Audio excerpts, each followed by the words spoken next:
pinatawag niya ako sa Malacanang. Alam mo ba kung ano pinakain niya sa akin? Isang okra, isang sitaw, at isang talong. Gulay. Gulay at merong isda. Tapos, meron kaming sabaw na may malunggay.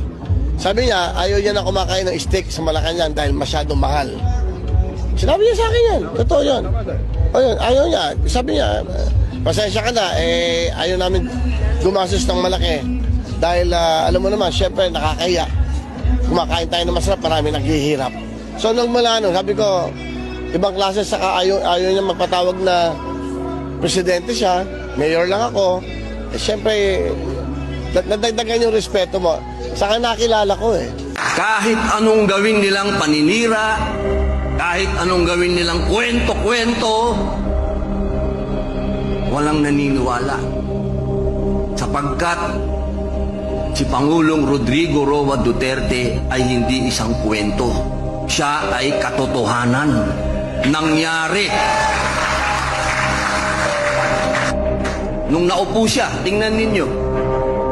Sino ba ang Pangulo ng Pilipinas na pagkaupo, marami na kagad nangyari? Walang iba, kundi si Digong.